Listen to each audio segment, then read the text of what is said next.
Hey there friends, welcome back. Okay, so we all know about the shortage of inventory, prices that have increased over the last few years, and the challenges some folks are having finding opportunities to purchase. We've talked about that a lot. Well, what if I gave you a secret hack? Top secret stuff. To find properties that are way below market price. Come with me to explore how to purchase a property at a tax sale. Okay, first, what even is a tax sale? A tax sale is a tax default property auction. So local governments, counties, cities, towns receive the majority of their funding from property taxes. If those taxes are unpaid for an extended period of time, the local governments must take action to collect those delinquent taxes. And one method to do that is to make a demand for payment. And if that payment is not forthcoming, the government entity then sells the property to the highest bidder at an auction. So these property sales happen in about half of the states, and in the other half, the sales are actually tax lien certificates. So simply put, a tax sale is an auction by the local government to collect delinquent property taxes or property taxes that have been unpaid for a certain period of time. Now, quickly, I wanted to define what is the difference between a tax lien sale and a tax deed sale, because they're two completely different things. Check with your state's individual rules. So in a tax lien state, investors can bid for the tax lien at the public auction, with the winning bidders getting the tax lien certificate that allows them to collect just the unpaid property taxes plus interest and penalties from the home's owners. If you're the winning bidder, you pay the municipality the entire tax bill on the home, and you make your profit when the home's owners repay their unpaid taxes to you plus interest, penalties, etc. It's the interest where you make your profit. So buying a tax lien does not give you ownership of the home. It only gives you the right to collect the unpaid property taxes and then foreclose if those taxes aren't paid. But I promised you a hack to acquire properties. So let's talk about tax deed sales, where you actually own the property when you're done. Here we go. Step one, in order to be successful, you have to commit to a lot of research. First, research the available properties in your area or the area where you want to purchase. How is this done? Well, every county in the country is going to have their own system. So start with the county website, look for tax sales. Maybe there's a link on the treasurer's page, could be a separate auction page. Just dig around until you find the list of available properties coming up for auction. Found it. Also, you need to find out when the auctions are going to be held. Some counties hold the auction just once a year. Some counties have an auction once a month or every 2 weeks. Again, every county is going to have their own system, so make sure you understand what the timeline is going to be in the area in which you want to purchase. All right, step two. Once you've identified the properties that interest you, you are going to do a deep dive into researching all the information you can find. You want to understand the location. What is the market value? What are the historical liens or encumbrances in the chain of title? This is critical, and I'm going to explain why in just a sec. Check out the zoning. Make sure it's right for the way you want to use that property. So drive by the property. Is there anything that looks like it's a concern? Any deferred maintenance? It's gonna be fun fixing it up. You'll see.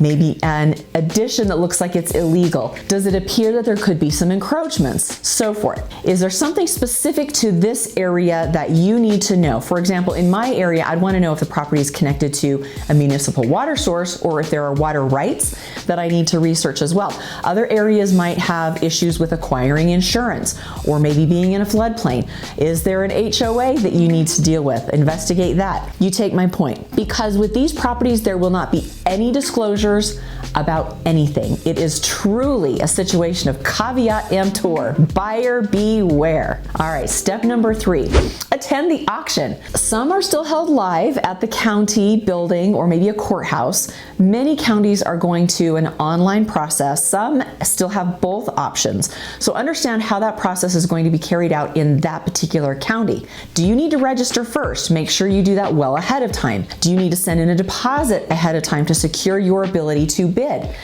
If you're successful, how long do you have to get the balance of the payment to the county? Can you wire funds? Do you need a cashier's check? If you're borrowing money, obviously there's no time for a traditional loan, so you'll have to have access to funds immediately, or at least usually within a few days. It's my money and I need it now! So these auctions are not a good fit for your traditional buyer who is getting a conventional loan with an appraisal and an underwriter. These auctions are a much better fit for folks with cash or maybe the ability to tap into a HELOC or something similar. Buyers at these auctions have to be ready to commit and then act quickly to follow up with whatever the county's rules are. So you can see there's some work to do before the actual auction day arrives, so you are prepared and you really understand the system. Okay, also determine what your top number is going to be on any property that you're interested in. $5.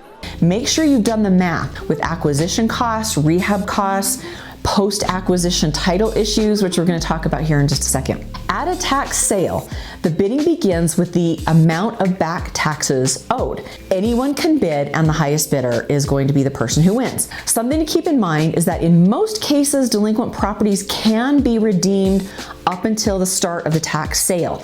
So that means that a property you have your eye on could have the property taxes paid and be removed from the auction right up until the start of the auction. Now, there are a few states that have a period of redemption, usually it's a year or less, where the delinquent taxpayer has one last chance to pay the taxes and restore their full ownership rights to the property before the tax deed buyer can take possession of the property. So most states have no period of redemption, meaning as soon as the tax deed you've purchased is paid for with the local government, you own the property for the price you paid at the auction. So obviously important to understand those rules in your particular state or the state in which you are purchasing the property. If a homeowner does repay their taxes during this redemption period, you will not be able to take possession of the property. Now, you won't lose any money because you won't actually buy the home or buy the property, but you will lose out on a potential investment opportunity, and that is a bummer. Okay, step 4, transfer of ownership. This is good stuff. Now, because these are not your typical sales where there's an agent, a lender, and a title company sort of walking you through the process, again, there's a lot of responsibility that is put back on the buyer. So let's talk about what happens now that you own the property. First, quickly, let's compare a typical buying process. In a traditional real estate transaction, once you're under contract, the title company will produce a preliminary title report. You'll review it to see if there are any issues that need to be addressed prior to closing. At closing, the title company issues you a policy of title insurance that ensures free and clear title from the point of closing into history. Well, guess what? That is not happening at a tax sale. So follow me here. The tax sale will wipe out any junior liens. By this, I mean mortgages, deeds of trust, mechanics liens, and so forth. It will not wipe out any senior liens, such as an IRS or other government lien. So you can see why that research is really important. Now, when you receive title, it will likely come in the form of a tax deed or something similar, which is similar to a quitclaim deed, which has really zero guarantees or protections. So you will not have marketable title at this point in time. The title is considered clouded. Now, marketable title just means it's free and clear title that you can transfer to a buyer with the normal warranties. So say your plan is to go to this auction, buy a property, and flip it tomorrow. You're gonna have to just slow down a little bit. Let me talk to you about the ways to attain marketable title. There's basically 2 ways. Okay, the first one is to wait a certain period of time. The length of time is going to vary depending on your area, so make sure you understand that. So in my area, it's 7 years to get marketable title. 7? In some areas it's shorter, in some areas it might be a little bit longer, although 7 years is a long time, right? Now, if you don't want to wait that length of time, the other way to get marketable title, clear title, so you can sell or transfer the property, is to do what's called a quiet title action. This is a legal process. You're going to need a good real estate attorney who is familiar with the laws in the area in which the property is located. It is a legal process, again, that at the end will have a judge awarding clear title. So you're going to need to understand the length of time and the cost associated with getting clear title. Plan on a few $1,000s probably. So you can see that this is a very different process than a traditional sale, but one where you could potentially acquire a property for pennies on the dollar compared to market value. Say a home has an estimated market value of $250,000. Its owner owes maybe $10,000 in unpaid property taxes. Say the highest bid on the property is $60,000. If that bid is accepted, the buyer pays the county $60,000. The investor who purchased the property gets a home or property with an estimated market value of $250,000 while spending just $60,000, plus of course any cost to rehab and the cost to attain clear title. So is this process a good fit for everyone? Clearly not. But if you have the ability to get the funds and you feel confident that you can do the research, it might be something to check out in your area to see if you can pick up a property below market value. So happy hacking! We'll see you next time.